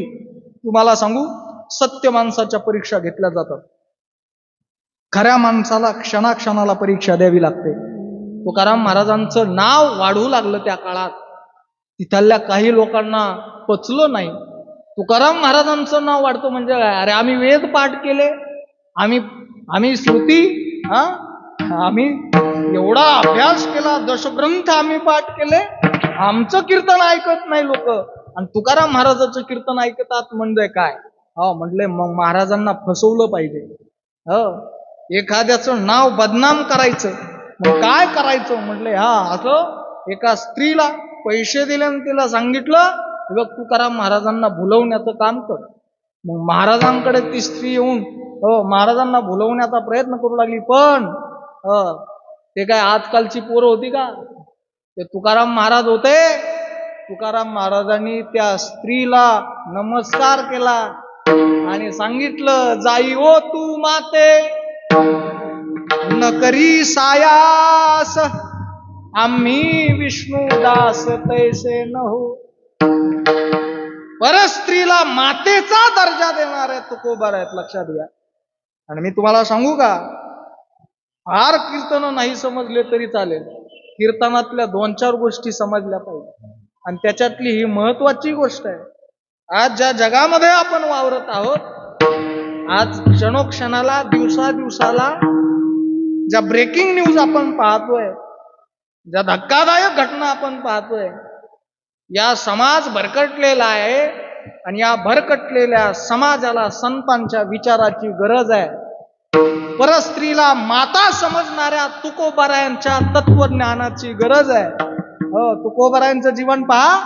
ज्या मंबाजी बुवानं काठीनं बदा बदा मारलं ते मंबाजी बुवा कीर्तनाला आले नाहीत म्हणून तुकोबरायांचे डोळे भरून आले. तुकोबराय बोलतात, आमचे मंबाजी आज दिसले नाही. आपण म्हणलो असतो का? आपण म्हणलो असतो बघू मंबाजीची जमानत कशी होती. पण ते तुकोबराय आहेत, आमचे मंबाजी दिसले नाही आणि ते दिसले नाही तर परीक्षक माझ्या कीर्तनाला कोण असणार. म्हणून मंबाजी बुवाचं कीर्तन सोडून मंबाजी बुवाच्या घरी गेले आणि मंबाजी बुवाला उठवलं. मंबाजी बुवा, माझं काही चुकलं का? विनाकारणच तुम्ही माझ्यासारख्या दगडाला मारलं, तुमचे हात दुखायला लागले, मी दाबून देऊ का? हे म्हणणारे तुकोबराय आहेत. कामावरती विजय, क्रोधावरती विजय आणि लोभावरती विजय. स्वराज्याचे निर्माते छत्रपती शिवाजी महाराज तुकोबरायची कीर्ती ऐकून एखादा साधू महात्मा, एखादा संत महात्मा त्याच्या घरची परिस्थिती छत्रपतींना समजल्यावर छत्रपतींनी, अहो ते काय साधे होते का? ते काय मुघल होते का? छत्रपतींनी नजराणा पाठवला. जे धर्माचं संरक्षण करतात आपण त्याचं संरक्षण केलं पाहिजे. तुकाराम महाराज धर्मासाठी जीवन त्यागलेला माणूस आहे, त्यागलेले संत आहेत. या संतांच्या जीवनात काही कमी पडता कामा नये म्हणून छत्रपती शिवाजी महाराजांनी आपल्या सरदारांना नजराणा घेऊन पाठवलं. तो नजराणा सामान्य नव्हता. काय होतं त्या नजराण्यामध्ये? हो, त्या नजराण्यात काही सामान्य गोष्टी होते का? हो, हत्ती होते, घोडे होते, महाराज हिरे माणिक मोती सोनं मुद्रिका सगळं होतं त्या नजराण्यात. असा नजराणा आजकालच्या एखाद्या महाराजासमोर आला असले ना तुम्ही, तुम्हाला कळलं ना, लोभ जिंकता आला नाही महाराज. पण ते तुकोबराय तुकाराम महाराजांनी त्या छत्रपतींच्या सरदारांना सांगितलं, दिवट्या छत्री घोडे आम्हाला हे काही नाही, सोने आणि माती आम्हा समान हे चित्ती. आम्हाला जर सुख व्हावं असं राजांना वाटत असेल तर राजांना भजन करायला सांगा. राजांना हरीचं दास म्हणून घ्या आणि धर्माचं काम करा असं सांगणारे तुकोबराय. मनवा हरीचे दास तुका म्हणे मजही आस. आम्हाला काही तुमच्या धनाची आवश्यकता नाही, आम्हाला तुमच्या सुवर्णाची आवश्यकता नाही. आम्हाला आवश्यकता आहे फक्त लोकांनी देवाचं नाव घेतलं पाहिजे. आमचं जीवनच याच्यासाठी आहे. कशासाठी? हो, तुकाराम महाराज म्हणतात, कशासाठी आम्ही देह धारण केला देवा? काय म्हणून आम्ही देह, आम्हाला काय काम आहे? हेच आम्हा करणे काम, बीज वाढवावे ना. कशासाठी आम्ही अवतार घेतो? देव जसा अवतार घेतो, देव जसा काम करतो, तसं महाराज म्हणतात आम्ही सुद्धा काम करतो, आम्ही सुद्धा अवताराला येतो. आमचं काय काम आहे? धर्माचे पालन करणे, पाखंड खंडन, पाखंडाचं खंडन करायचं, धर्माचं पालन करायचं आणि भगवंताच्या नामाचं बीज वाढवायचं, हे काम आमच्या जीवनामध्ये. त्याच्यासाठी महाराजांनी 4,500 अभंग लिहिले. कशासाठी सांगू? तुम्ही देवाचं भजन करावं म्हणून, तुम्ही देवावरती प्रेम करावं म्हणून, तुमची देवावरती श्रद्धा राहावी म्हणून. तुम्हाला खरं सांगू, आणि महाराज म्हटले, जर तुम्ही देवाचं भजन केलं, त्या नामाचं चिंतन केलं, तर त्या नामाचं चिंतन केल्यावर बाकीचे कुठलंही साधन करायची आवश्यकता जीवनामध्ये राहणार नाही. मग तुम्ही उपवास धरू नका, योग करू नका, याग करू नका, व्रतवैकल्य करू नका. काय करा? एक गावे आम्ही विठोबाचे. तुम्हाला सांगू, तुका म्हणे तुझ्या नामाची बळे अवघियाचे केले काळे तोंड. बरं का? तुका म्हणे काळा हाना तोंडावरी पण भाता भरा हरी रामबाणी. देवाचं एक नाव घ्या, त्या नावानं सगळं काही होतं. ते नाम अतिशय महत्वाचं. कुठलं नाव आहे ते? बरं का? झोपले असले तर जागे व्हा. बरं का? नामाचे चिंतन प्रगट पसारा, असाल ते करा जेथे तेथे कामामध्ये काम काही म्हणा. दडिता कांडिता जेवी तागे बाई, जसे असाल त्या परिस्थितीमध्ये घ्या. नामाला कुठलंही काळ वेळ नाम उच्चारिता नाही. काही तुम्ही म्हटले कधी म्हटले झोपेतून उठले तरी करा, झोपताना करा, झोपल्यावरही करा, जागे असतानाही करा. जागृती स्वप्नी पांडुरंग. हसत खेळत चालत बाट, हसत खेळत चालत बाट, हसत खेळत चालत बा, हसत खेळत चालत बा, हसत खेळत चालत बाट, हसत खेळत चालत बाट, हसत खेळत चालत बा, हसत खेळत चालत बा. खाना खाते सोते खाट, खाना खाते सोते खा, खाना खाते सोते खाट, खाना खाते सोते खा.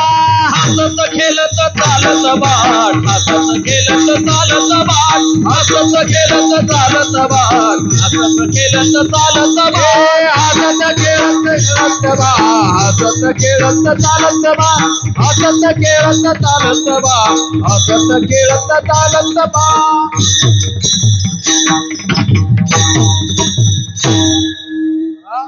गोड प्रमाणे हसत खेळत चालत बाट, खाताना पिताना सगळं. महाराज तुम्ही जी क्रिया करताय ती क्रिया करताना बरं का, तुम्हाला काय कॉई टाकायचे का हो? एक नाम घ्यायला 1 रुपया टाकायचा असता तर मग गोष्ट वेगळी आहे. नाम फुकट आहे महाराज. फुकट असलं पण तरी ते फळ देणार आहे, म्हणून ते नाम घेतलं पाहिजे. कसं घेतलं पाहिजे? प्रेमानं घेतलं पाहिजे बरं का. आपली साधना फलद्रूप होत नाही त्याचं एकमेव कारण काय तर आपलं त्या साधनेमध्ये भाव नाही आणि प्रेम. आता मी तुम्हाला सांगेल भगवंताचं भजन करायला पहा. बरेच जण भजन करतीलही पण त्यांच्या अंतकरणात काही भाव नसेल.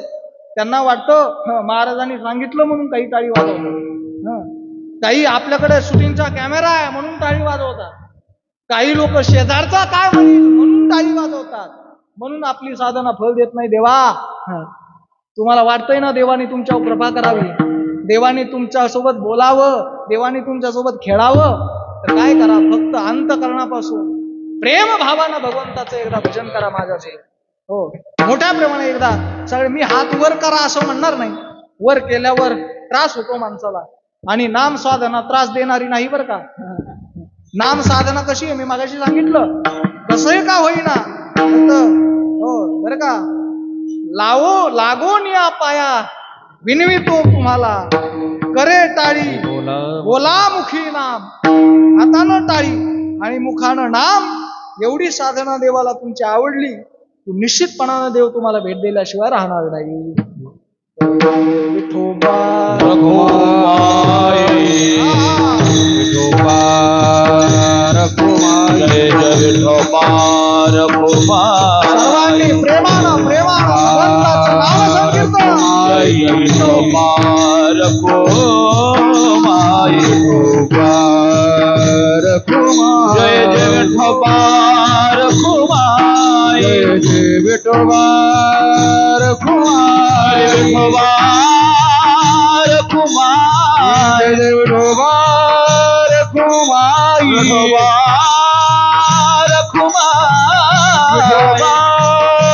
रघुमाई, विठोबा रघुमाई, विठोबा रघुमाई, विठोबा रघुमाई, विठोबा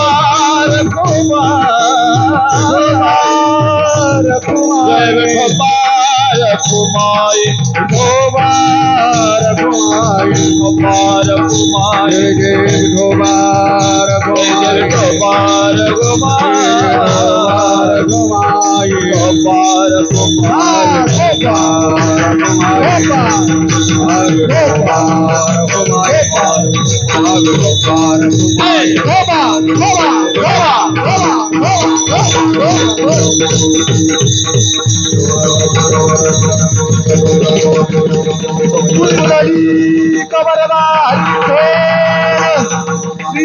श्रीकालदेव पंढरीनाथ भगवान की.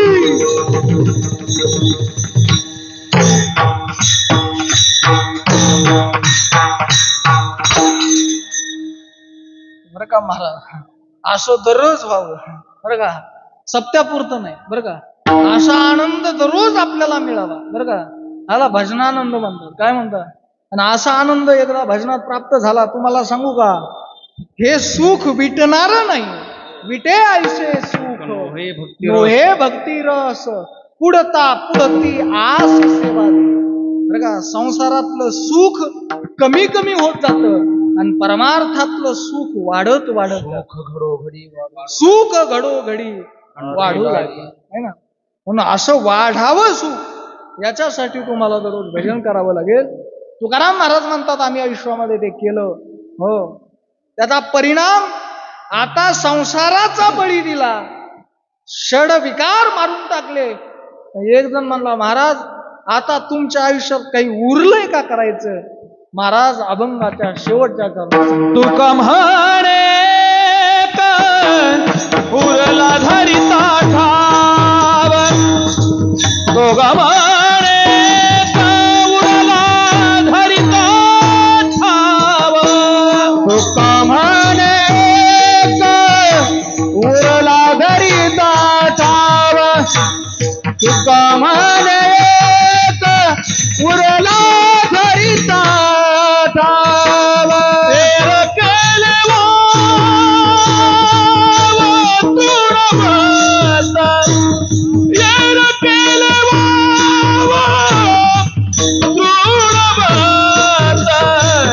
केले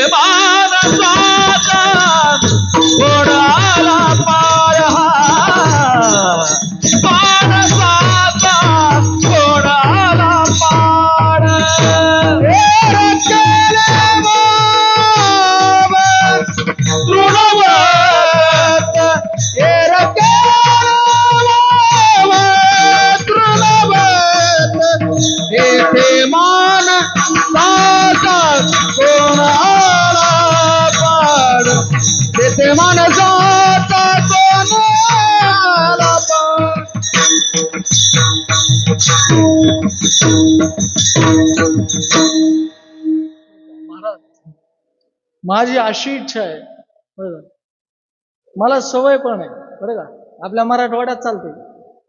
मी 3 तास कीर्तन करतो मराठवाड्यात फक्त. पुण्या मुंबईत मी वेळेनुसार कीर्तन करतो बरं का. मला सूचना आहे 9:50 संपलं पाहिजे आणि मी 9:51 माझा देणार नाही बरं का, माझा नाही देणार, मी त्याच्या आत संपवणार आहे.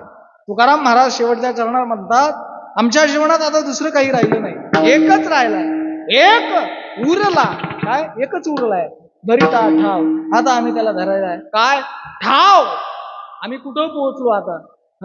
आम्ही आमच्या जागेवर, जिथं आम्ही पोहोचायला पाहिजे होतो तिथं आम्ही पोहोचलो ना, आम्हाला तो भेटला. आता तोच आमच्या आयुष्यात उरलाय. कोण उरलं? तर तो भगवान परमात्मा. तुकाराम महाराजांना म्हटलं बाकीचं महाराज तुमच्या आयुष्यात सगळं दिसतंय ना. महाराज म्हणले ते दिसतंय पण त्याला आमच्या जीवनात मूल्य नाही. हेर केले वाव तृणव्रत. तृण म्हणजे गवत, ते पण वाळलेलं, हिरवं नाही. हिरव्या गवताला जनावर तरी खातील, ते कामाचं असतं. काही लोक आता त्याच्यामुळे भांडतात. पण तुकाराम महाराज म्हटले आमच्या जीवनामध्ये बाकीचा जो काही संसार आहे तो तृणव्रत आहे, म्हणजे जशी त्याला किंमत नाही तशी आमच्या जीवनात आता सांसारिक कुठल्याही गोष्टीला किंमत नाही. आम्हाला आता आमच्या जीवनात एकच उरलाय, त्याला म्हणायचं भगवान परमात्मा. तो मज भावा, तो मज भावा, वेळोवेळा भावा पांडुरंग. आता भक्त तो आणि मी, तो भगवान परमात्मा आणि मी, आम्ही दोघंच आहेत. भक्ती सुखात रमलेलो आहोत आणि हा भक्ती आनंद, हा भक्तिरस भगवान परमात्म्यानं देहूमध्ये आले. भगवान परमात्मा ज्या दिवशी आले तो आजचा दिवस आहे महाराज बरं का. आजचा दिवस, आजची दशमी साधी नाही. आजच्या दशमीला कन्याची दशमी म्हणतात. आजच्या दशमीला देव देहूमध्ये आले. तुकाराम महाराजांना घ्यायला 375 वर्षापूर्वी महाराज, 375 वर्षापूर्वी देव आले. तुकाराम महाराजांना आवाज दिला, तुकोबा मी आलो. संतांनी तुमचा निरोप दिलता, तुम्ही म्हटले मला घ्यायला या. तुम्ही म्हटले देवा आता मला इथं करमत नाही, आता दिसो नये जना ऐसे करा नारायणा देवा. तुकोबा तुम्ही म्हटले होते ना मी घ्यायला आलो तुम्हाला, देवानं सांगितलं अरे देवा तू आलाय पण ये बस. आलेल्या पाहुण्याला काही पाहुणचार केला पाहिजे. महाराज म्हणतात आमच्या घरी काय होतं, मोडकिया बाजा वरी वाकळाच्या शेंदा. मोडकी बाज टाकली देवाला, वाकळ टाकली, वाकळ कळते ना. जिला एका रंगाचं कापड नसतं महाराज, 100 रंगाचे कापड जोडून तयार केलेली असते ती वाकळ. तुकाराम महाराजांनी देवाला बसायला टाकली. जेवायला काय देऊ देवा? महाराज आमच्या घरात काय, जिजाबाईनं पाणी ठेवलं आधन. घरात थोडस मुठभर कान्या होत्या महाराज, मुठभरच कान्या होत्या. तेवढ्या पाण्यात टाकल्या, पात्र वाढलं देवाला, ओतलं ते पातेलं देवाच्या ताटात. काय होतं, 90% पाणी, 10% कान्या. आता पाणी पळायला लागलं पात्रात. देवाला काय करावं लागलं, देव म्हणला 2 हाताचा तुकाराम महाराजाच्या घरी खेळ नाही, आता मला चतुर्भुज व्हावं लागेल. देव चतुर्भुज झाले, 4 हातानं म्हणले, 3 हातानं पात्र धरायलं देवानं आणि 1 हातानं खाल्लं महाराज. हो, पण तुम्हाला सांगू, देवानं तुकोबाराच्या कानात सांगितलं, तुकोबा आज खऱ्या अर्थानं मला एकाची आठवण झाली. कुणाची हो? विदुर काकाची आठवण झाली. द्वापार युगात अशीच चव, एवढंच प्रेम, एवढीच भक्ती त्या विदुर काकाच्या घरी, तिथं मी काही कान्या खाल्ल्या होत्या. आणि त्याच्यानंतर बस आजच मला पोटभर खायला भेटलं. आज मला तुमच्या घरच्या कण्यामध्ये जे भेटलं ते आजपर्यंत कुठं भेटलं नाही. मला दररोज कितीतरी भोग लोक चढवतात, पण माझं पोट भरत नाही तुकोबा. पण तुमच्या कण्यानं आज मी तृप्त झालो. तुम्हाला मागा काय मागायचं तर. तुकोबाने सांगितलं, देवा तुमच्याशिवाय मला काहीच पाहिजे नाही. आता देवा हो काय दे, तुझं नाव आमच्या मुखामध्ये दे. आणि म्हणून तुकोबारांनी आयुष्यभर भजन केलं. देवा भजनामध्ये ताकद आहे, म्हणून सगळ्यांनी भजन केलं पाहिजे. पण कुणाचं सांगू तुम्हाला, जेवढं देवाचं भजन कराल तेवढंच तुकोबारायचं भजन केलं पाहिजे. का? कारण की तुकोबाराय म्हणतात आम्ही देवापेक्षा आता कमी नाही. तुका म्हणे आम्ही देवाहुनी बळी. उलट तुम्हाला आणखीन सांगू, आपण देवाची भक्ती केली, देवाला सुख आहे. पण तुकाराम महाराजांची भक्ती केली, देवाला विशेष सुख आहे. म्हणून तुकाराम महाराजांची भक्ती करायला पाहिजे. काय त्यांची भक्ती? मी मागे सांगितलं, तुकाराम महाराजांना काही आवडत नाही. तुकाराम महाराजांना काय आवडतं? देवाचं नाव. आणि देवाला काय आवडतं? तुकाराम महाराजांचं नाव. पहा ना किती गंमत आहे. तुकाराम महाराजाला देव आवडतो आणि देवाला तुकाराम महाराज आवडतात. म्हणून आपल्याला तुकाराम महाराजाला नाराज करायचं नाही आणि देवाला नाराज करायचं नाही. मग काय करायचं? एका बाजूनं संतांचं भजन, एका बाजूनं देवाचं भजन. मग अशी विठोबारात काय झालं ना. आता ज्ञानेश्वर महाराजांचा लागला, ज्ञानेश्वर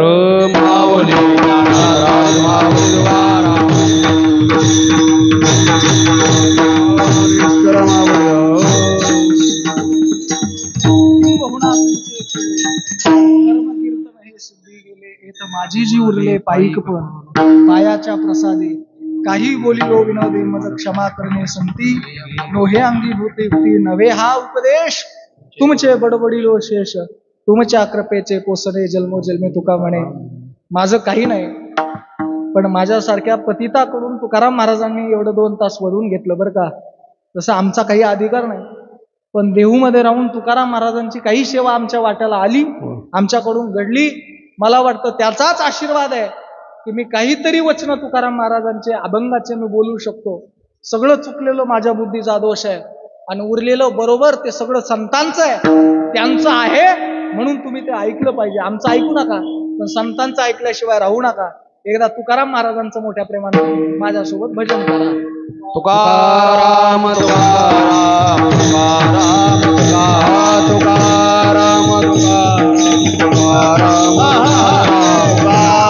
तुकाराम तुकाराम तुकाराम तुकाराम तुकाराम तुकाराम तुकाराम तुकाराम तुकाराम विठ्ठल जय जय विठ्ठल जय विठ्ठल जय जय विठ्ठल बोलिले देवा पराक्रम हरी नाही विचारिला अधिकार आपुला करा क्षमा अपराध महाराज तुम्ही म्हणे ज्ञानेश्वरा राखा पायापैकी करा क्षमा अपराध महाराज